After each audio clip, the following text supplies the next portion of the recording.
La expansión de la circulación comunitaria del COVID-19 en nuestra región, en nuestra América, particularmente en el último mes, a lo largo de junio,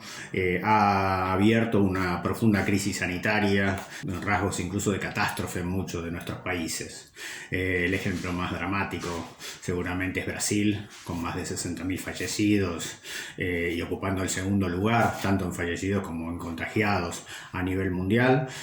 Marca cómo América del Sur particularmente se transformó en el último mes en el epicentro global de esta pandemia, pero tiene también realidades dramáticas en otros países, en Chile, en Ecuador, en República Dominicana, en Panamá, en Bolivia, en Perú, donde la cantidad de contagiados supera por bastante en algunos casos los 2.000 por millón de habitantes. Da cuenta de una imagen terrible de sistemas de salud colapsados y de cementerios de emergencia que grafican el desmantelamiento de los sistemas de salud pública y de precarización de las condiciones de vida de los sectores populares que han granjeado en América Latina décadas de neoliberalismo y particularmente la profundización de estas políticas en el marco de la ofensiva neoliberal que se vive en la región desde el 2015, pero también muestra el fracaso, el profundo fracaso de las políticas neoliberales para dar respuesta a la pandemia. El coronavirus, el corona shock, los efectos de esta pandemia en nuestra región también han implicado dos otras cuestiones que yo quisiera mencionar. El corona shock ha agudizado, a veces de manera dramática, una serie de procesos que venían gestándose con anterioridad, que habían caracterizado esta ofensiva neoliberal que se despliega regionalmente desde el 2015 en adelante. Por una parte, esta crisis, estas emergencias, estas crisis que ha abierto la pandemia en nuestros países ha sido aprovechada por los gobiernos neoliberales para profundizar o para retomar las políticas de reformas estructurales, de ajuste del gasto público, de precarización de las condiciones laborales, incluso de privatización o desmantelamiento de los sistemas jubilatorios que eran parte del programa neoliberal de la ofensiva esta que yo mencioné que atraviesa nuestra región en los últimos años. Y así hemos visto, por ejemplo, de los últimos días en Brasil, con la sanción parlamentaria de la privatización de las empresas de saneamiento y de aguas públicas, un ejemplo dramático en un país, particularmente la región de San Pablo, que ha vivido en los últimos años situaciones de escasez hídrica y que ahora avanza con la privatización de estas empresas, pero es un ejemplo regional de una política que se despliega en nuestros países con sanciones legislativas, con reformas legislativas que profundizan este proceso de ajuste del gasto público, de disminución del gasto público, de privatización o cierre de empresas públicas y de oficinas públicas y simultáneamente de flexibilización laboral, de baja salarial, de reforma laboral y de las reformas previsionales. Y quizás el ejemplo más dramático es el de Ecuador, donde en junio se sancionó un paquetazo legislativo que avanza tanto con el ajuste sobre la privatización sobre el sector público, incluida la educación, que ha respondido con movilizaciones en la calle y con protestas, y también con la rebaja salarial y la precarización de las condiciones laborales en el contexto de la pandemia. El otro aspecto que también ha profundizado de manera dramática el COVID-19, la pandemia en nuestra región, ha sido el sesgo autoritario que caracteriza esta ofensiva neoliberal de los últimos años, ¿no? Que parece retrotraernos o rememorar aquel autoritarismo que fue primigenio en la aplicación de las políticas neoliberales en nuestra región de la mano de las dictaduras contrainsurgentes del Cono Sur, ¿no? Y hemos visto en los años pasados, ¿no?, la emergencia de un neofascismo periférico, claramente en Brasil. También hemos visto la aplicación de lo que se ha llamado el lawfare, la guerra judicial, el uso de los instrumentos judiciales vinculados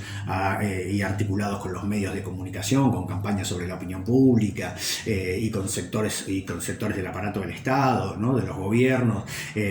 utilizándolos como herramientas de persecución política, ¿no?, y popular. Este rasgo autoritario ha sido profundizado en los últimos meses de la mano de las sanciones de los estados de excepción, de los toques de queda,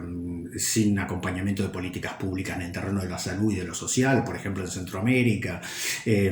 o en profundización de la militarización, ¿no? de la presencia, por ejemplo, de los militares en el gobierno de Bolsonaro, que es más importante que la de los militares en la última dictadura en Brasil, o el golpe de Estado en Bolivia, que ha profundizado su carácter autoritario, ¿no? Quizás es el ejemplo también más significativo de este proceso de autoritarismo, ¿no? Que se ha profundizado en los últimos meses y que, por ejemplo, en Ecuador ha supuesto el intento de exclusión de Rafael Correa y ahora de su partido en las próximas elecciones, y que en el mismo sentido marcha la dictadura boliviana, luego de restringir la actividad de la prensa, de perseguir y reprimir a los sectores, a las organizaciones populares, y ahora ante la dificultad de deshacerse de los compromisos que tienen que ver con la convocatoria electoral del próximo septiembre, avanza o intenta avanzar con la proscripción del MAS y con el encarcelamiento de su actual candidato, que encabeza todos los sondeos electorales para esas elecciones de septiembre. El otro elemento que hay que destacar también, que es a medida que se profundiza la crisis sanitaria y social y también los efectos recesivos que trae la pandemia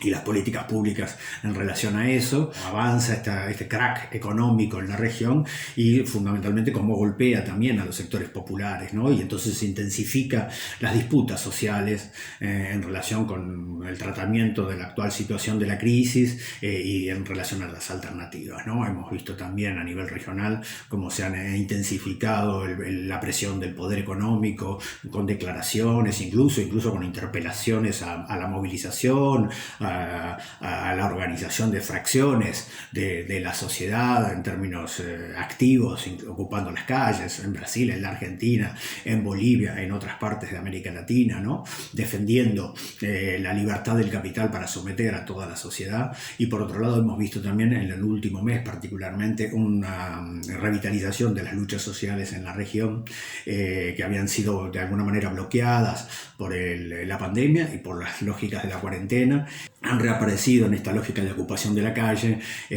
particularmente en el terreno de la lucha contra la otra pandemia, contra la pandemia del hambre, en esta serie de conflictos, levantamientos, bloqueos de calles, ¿no? Que han signado las barriadas populares de las principales ciudades de América Latina, con la acción de los trabajadores que responden también ante esta situación de despidos, precarización, baja salarial. Tengo que mencionar obligatoriamente a los conflictos de los trabajadores de la salud que han recorrido la región, respondiendo a la precarización y a la exposición a que esto los somete frente a la pandemia, y por otro lado los paros de los trabajadores de delivery o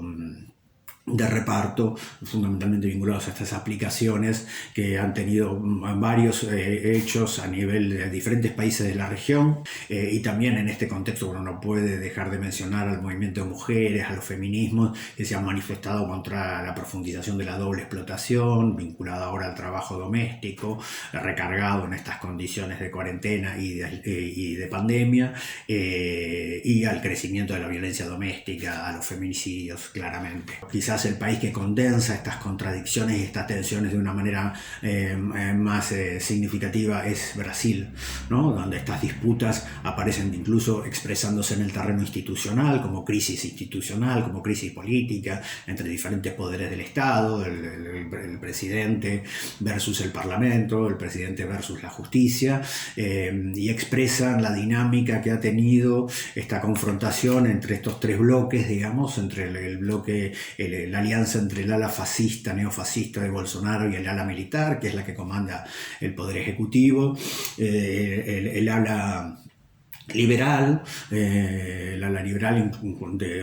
orientada por los sectores dominantes que fueron en alianza en el golpe contra Dilma y en la persecución y exclusión de las elecciones de Lula, y los sectores populares y democráticos que están dando también una batalla en Brasil para la construcción de una alternativa, de una salida popular a la crisis. Sin duda, en este panorama que yo he tratado de mencionar brevemente y que está más desarrollado en las contribuciones que hacemos desde el Observatorio Observatorio Social de la Coyuntura Latinoamericana, del OPSAL, de la Oficina Buenos Aires, del Instituto Tricontinental de Investigación Social, se aprecia con claridad esta profundización de la crisis civilizatoria que caracteriza el neoliberalismo, ahora bajo los efectos de la pandemia, y por otro lado las tensiones, las contradicciones que sacuden a la estructura del capitalismo y que emergen en este ciclo de conflictos y luchas que atraviesa nuestra América y que de alguna manera nos interpela en la confrontación entre